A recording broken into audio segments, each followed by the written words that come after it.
Hello, dear students. I, Tripti Arora, I, Himanshu Nagar from Akash Institute.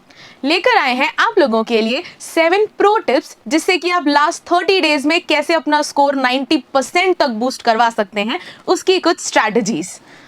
Ma'am, हमारे पास कितनी strategies हैं इसको लेके कि हम 90% मार्क्स अचीव कर सकते हैं? सर, हम बच्चों को मार्क्स 90% तक तभी अचीव करा पाएंगे जब वो हमारी 7 टिप्स को ढंग से देखेंगे और सुनेंगे। फर्स्ट, आपके पास में सब्जेक्ट वाइज वेटेज है, जो कि सबसे पहले है मैथ्स का वेटेज, जिसमें नंबर सिस्टम है हमारे पास में 6 मार्क्स का। नंबर सिस्टम में एक ही चैप्टर आता है, रियल नंबर, तो सबसे इजी चैप्टर होता है रियल नंबर और उसमें मार्क्स स्कोर भी इजीली आप कर सकते हैं। सेकंड है हमारे पास अलजेब्रा, जो कि आता है 20 मार्क्स का। 20 मार्क्स में हमारे पास में चैप्टर्स है polynomial first, second linear equation, third is quadratic and fourth is AP होता है। नेक्स्ट है हमारे पास में कोऑर्डिनेट ज्योमेट्री। कोऑर्डिनेट ज्योमेट्री जो है वो 6 मार्क्स की है। इसमें एक ही चैप्टर है कोऑर्डिनेट्स ज्योमेट्री। नेक्स्ट है ज्योमेट्री। ज्योमेट्री में हमारे पास में 2 चैप्टर्स इंक्लूडेड है, एक है हमारे पास में ट्राइंगल और सेकंड चैप्टर है हमारे पास में सर्कल। तो ये दोनों चैप्टर मिला के जो हमारे पास वेटेज बनता है वो बनता है हमारे पास 15 मार्क्स का। नेक्स्ट है हमारे पास ट्रिग्नोमेट्री। ट्रिग्नोमेट्री का जो वेटेज है वो है हमारे पास 12 मार्क्स का। ट्रिग्नोमेट्री में भी 2 चैप्टर्स आते हैं, introduction to trigonometry and identities. Next जो चैप्टर आता है हमारे पास हाइट एंड डिस्टेंस आता है, इसको हम लोग एप्लीकेशन ऑफ ट्रिग्नोमेट्री के नाम से भी जानते हैं। तो इसका वेटेज सबसे ज्यादा होता है 12 मार्क्स का। नेक्स्ट है मेंसुरेशन, जिसमें area related to circle and surface area and volume के बारे में बात होती है, जो कि वेटेज रखता है 10 मार्क्स का। नेक्स्ट है स्टैटिक्स एंड प्रोबेबिलिटी, जो कि आता है हमारे पास में 11 मार्क्स का। यह है मैथ्स का वेटेज, जो कि आपको हेल्प करेगा कि किस चैप्टर को सबसे पहले पढ़ना चाहिए। Next we have science. तो साइंस में अगर हम देखें so we have basically 5 categories. First is chemical substance, जिसमें आएगा नेचर एंड बिहेवियर।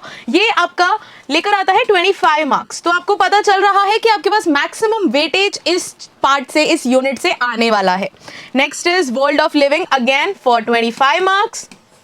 अब इसमें जितने भी आप चैप्टर्स प्रिपेयर कर लेंगे अगर फर्स्ट की 2 यूनिट, तो आपने अपने 50% तो सिक्योर कर ही लिए।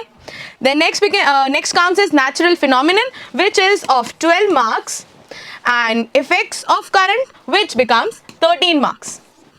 और लास्ट अगर हम बात करें नेचुरल रिसोर्सेज की, तो ये आता है बच्चों आपके पास 5 नंबर का। तो आप देख पा रहे हो कि अगर आप वेटेज के अकॉर्डिंग अपने सब्जेक्ट को प्रिपेयर करोगे तो आपके लिए बहुत ही इजी गोइंग और बहुत ही स्मूथ बन जाएगा सब्जेक्ट। सर, नेक्स्ट चलते हैं उस सब्जेक्ट पे जिससे बच्चे बहुत ज़्यादा डर जाते हैं कभी कभी। तो इस सब्जेक्ट में बच्चों आपके पास होते हैं 4 different parts. First is history, political science, geography and economics. तो अगर अपन बात करें हिस्ट्री की, तो हिस्ट्री का सेगमेंट आपके पास 18+2 यानी कि आपके पास 20 मार्क्स का आता है। ओके बच्चों, तो ये आपको पता है ये 2 मार्क्स एडिशनल क्यों लिए गए हैं? 2 मार्क्स जो एडिशनल लिए गए हैं वो मैप प्लॉटिंग के लिए गए। अगर आप ध्यान से देखें तो मैप प्लॉटिंग के लिए 2 मार्क्स यहाँ पे हिस्ट्री से लिए गए हैं और जो 3 मार्क्स है वो मैप प्लॉटिंग के लिए आपको यहाँ से लिए गए हैं। दोनों में मैप प्लॉटिंग से रिलेटेड क्वेश्चंस आते हैं। तो अगर हम पॉलिटिकल साइंस की बात करेंगे, now this segment is again of 20 marks. तो यहाँ पर आपको कैटेगरीज पता चल जाएंगी कि आपको मेन फोकस किस पे रखना है। अगर हम ज्योग्राफी पे आ जाएं तो यहाँ पर हमारे पास 17 तो आपका थ्योरी से बनेगा और जैसा कि सर ने बताया हमारे 3 मार्क्स हो जाएंगे मैप के लिए। तो आपने मैप बहुत अच्छे से प्रिपेयर करके जाना है क्योंकि ये क्वेश्चन डेफिनेटली आना ही है। नेक्स्ट हम बात कर लेते हैं लास्ट यूनिट की, दैट इज इकोनॉमिक्स। तो इकोनॉमिक्स भी आपके पास 20 मार्क्स का ही आएगा।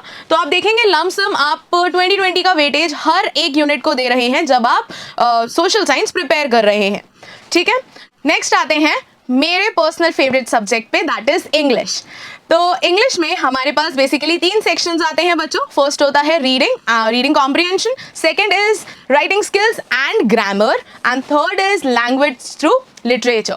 तो आप ये मान के चलिए अगर आपने लिटरेचर प्रिपेयर करी हुई है तो आपके 40 मार्क्स सिक्योर्ड हैं, क्योंकि अगर आपने इन डेप्थ स्टडी करी है ना अपने दोनों बुक्स की तो आपके ये मार्क्स कहीं नहीं जा रहे। बच्चे इतने कंफ्यूज हो जाते हैं, मैम इंटेलेक्चुअल क्वेश्चंस में हमको क्या लिखना है, हमें क्या पता एग्जामिनर किस चीज़ से खुश होगा। भाई वो इन्फेरेंसेस से ही खुश होगा जो आप चैप्टर में से यूज कर रहे हो। It's that that simple. तो आप डीप स्टडी करके जाओ अपने चैप्टर्स की, उसके कोर को अपने साथ लेके जाओ, तो आपके ये मार्क्स कहीं नहीं जा रहे। नेक्स्ट अपन बात कर लेते हैं राइटिंग स्किल्स और ग्रामर की, जो लेकर आता है 20 मार्क्स को। 20 में से 10 मार्क्स तो आपको ग्रामर में मिल ही जाएंगे। क्यों? क्योंकि उसमें से 12 क्वेश्चंस आते हैं, आपने 10 चूज करने होते हैं, तो आपको एक एडवांटेज वहां मिल गया। एंड नेक्स्ट आता है राइटिंग स्किल्स। तो अगर आपने अपनी राइटिंग स्किल्स को प्रैक्टिस कर करके ऑलरेडी इतना कोर तक कंप्लीट कर ही लिया है, तो फिर कहाँ जाने हैं ये मार्क्स। और रीडिंग कॉम्प्रिहेंशन, जो ऑब्वियस सी बात है आप लोग नहीं जानते, बिकॉज दैट इज अनसीन, आपको नहीं पता वहां क्या आएगा। तो आप कोशिश करिए कि सबसे पहले आप फैक्चुअल को कर लीजिए, क्योंकि उसके आंसर्स आपको बहुत ही प्रिसाइसली मिल जाते हैं, और क्योंकि वो फिगरेटिव डेटा रखता है तो उसके आंसर्स ढूंढना बहुत बड़ी बात नहीं होती है। And then you can go on to the discursive passage. तो ये हो गई है अपनी सब्जेक्ट बेस्ड जो हमारे वेटेज होते हैं उसकी बात। अब सर हम बच्चों को वो बातें बता देते हैं जो उनके लिए डे टू डे लाइफ में फॉलो करना जरूरी है 90% तक जाने के लिए। बच्चों 90% अगर स्कोर करना है तो नेक्स्ट जो आपकी स्ट्रेटेजी होनी चाहिए वो है हमारा daily practice and time management.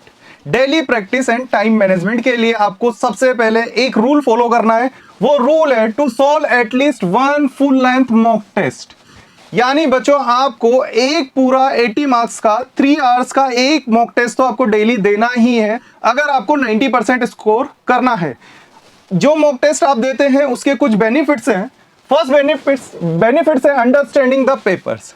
आप जैसे ही मॉक टेस्ट देंगे आपको पता लग जाएगा पेपर और अंडरस्टैंडिंग की किस टाइप के क्वेश्चंस पेपर में आते हैं, क्या पैटर्न पूछा जाता है। नेक्स्ट है प्रेजेंटेशन।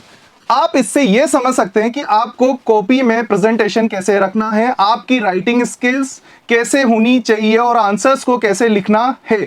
और अगला बेनिफिट है टाइम मैनेजमेंट। आप ये भी समझ जाएंगे कि 3 आवर्स में पूरे 80 मार्क्स के पेपर को कैसे अटेम्प्ट करना है। नेक्स्ट है हमारे पास लेवल ऑफ प्रिपरेशन। जैसे ही आप मॉक टेस्ट कंप्लीट करते हैं तो आपके अपने लेवल्स कंप्लीट हो जाएंगे कि एक मॉक टेस्ट आपने दिया है तो आपको ये पता लग जाएगा, थोड़ा सा कॉन्फिडेंस आ जाएगा उस सब्जेक्ट के बारे में। नेक्स्ट है आपके पास में कॉन्फिडेंस जो कि आपको बूस्ट करेगा उस सब्जेक्ट की प्रिपरेशन को लेके। नेक्स्ट है इफेक्टिवली फीडबैक्स, जो आपको यह बताता है कि आपने उस सब्जेक्ट में कितना स्कोर किया है, तो आपका फीडबैक भी वहां पे आ जाएगा। नेक्स्ट, हमें कुछ स्पेसिफिक आवर्स किसी स्पेसिफिक सब्जेक्ट को देने हैं। ऐसा नहीं है कि एक दिन आपने पूरा दिन मैथ्स कर लिया और साइंस को कुछ भी नहीं समझा, उस दिन आपने साइंस किया ही नहीं, ऐसा नहीं करना है। You have to segregate the time. आपको रोज के रोज स्पेसिफिक स्टैंडर्ड आवर्स सेट कर लेने हैं कि एटलीस्ट मेरे को मैथ्स के लिए 2 घंटे तो देने ही है रोज। देन आपने फिक्स कर लिया है 1.5 आवर्स की मेरे को साइंस के लिए देना ही है। इंग्लिश के लिए आपने 1 आवर रिटन प्रैक्टिस करनी है। ठीक है, आप जितना ज्यादा अपना रिटन कोर करते जाते हैं आपका हाथ उतना स्मूथली एग्जाम में चलता जाता है। एंड देन सोशल स्टडीज और हिंदी को भूलना नहीं है बिल्कुल भी, जैसे आपने 1.5 आवर देने हैं क्योंकि बहुत ज्यादा लेंदी हो जाता है एसएसटी पढ़ना। इसके साथ साथ हिंदी को भी आपने 1 आवर देते रहना है ताकि आपका स्कोर जो है वो ओवरऑल स्कोर गिरना नहीं चाहिए किसी भी सब्जेक्ट की वजह से। मैम तो बताइए ये कितने टोटल आवर्स होते हैं हमारे लिए स्टडीज के लिए?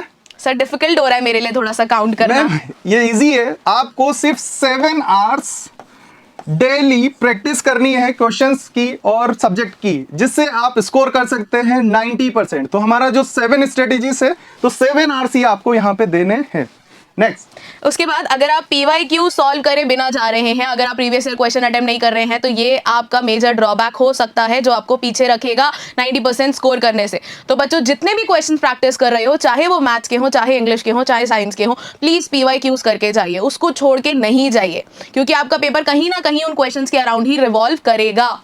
ओके सर, नेक्स्ट स्लाइड पे चले। यस मैम, नेक्स्ट स्लाइड है एरर एनालिसिस। बच्चों जो आप मॉक टेस्ट देते हैं उसके बाद आपको एक एरर एनालिसिस रिपोर्ट बनानी है। वो एरर एनालिसिस रिपोर्ट कैसे बनानी है उसके लिए आप देखिए आपके पास में यहाँ पे क्वेश्चन नंबर्स लिखे गए हैं। क्वेश्चन नंबर 1, 2, 3, उसके बाद चैप्टर का नेम, जिस भी चैप्टर का है आप उस चैप्टर का नेम लिख सकते हैं। उसके बाद है टॉपिक नेम। ओके, किस टॉपिक का क्वेश्चन आपका पेपर में गलत हुआ है वो टॉपिक आप लिख सकते हैं। उसके बाद आप यहाँ पे रीजन मेंशन कर सकते हैं। तो ये हमने एक रिपोर्ट दिखाई है जिसमें हमने कुछ रीजंस लिखे हुए हैं, जैसे कि अगर क्वेश्चन 1 आपका गलत होता है तो रीजन आप लिख सकते हैं, जैसे एडिशन की वजह से गलत हुआ है, या फिर कैलकुलेशन एरर हुई है, या फिर आपको थ्योरी समझ में नहीं आया, या फिर उसके बाद में कंफ्यूजन है आप कि मुझे तो ये क्वेश्चन समझ में ही नहीं आया। इसके अलावा आप यहाँ पे मिक्स्ड अप मतलब आप कंफ्यूज हो गए कौन से चैप्टर का क्वेश्चन है क्या है, तो ये एरर एनालिसिस आपको बनानी है हर मॉक टेस्ट की। अगर आप ये बना के रखेंगे ना बच्चों, तो आपके लिए बहुत ही इजी हो जाएगा ये देखना नेक्स्ट मॉक टेस्ट से पहले कि आप एक्चुअल में गलती कहाँ कर रहे हैं। क्या आप कॉन्सेप्ट बार बार भूल जाते हो, क्या आपकी कैलकुलेशन में गलती है, जो ज्यादातर होती ही है मैक्सिमम बच्चों की। तो आप लोगों के पास ना एक रफ एनालिसिस बन जाएगा। तो इस पैटर्न को आप हमेशा याद रखिए कि आपने सबसे पहले लिख लेना है कि मेरा क्वेश्चन नंबर कौन सा है, उसके बाद आपने लिख लेना है कि आपका चैप्टर कौन सा था जिसमें से वो क्वेश्चन आया था, चैप्टर का टॉपिक या सब टॉपिक क्या था, और उसके बाद आपका वो क्वेश्चन गलत होने का रीजन क्या था।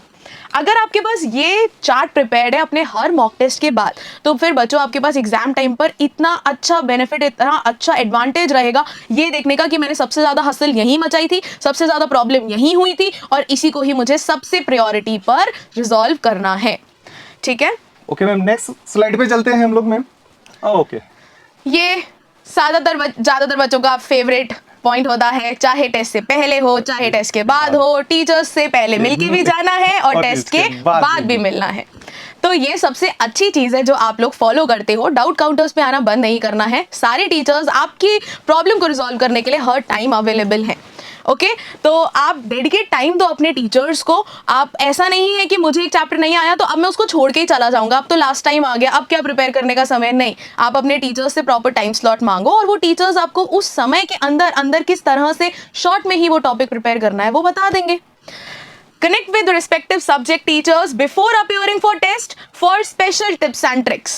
ये ज़्यादातर आप लोग फॉलो करते ही हो।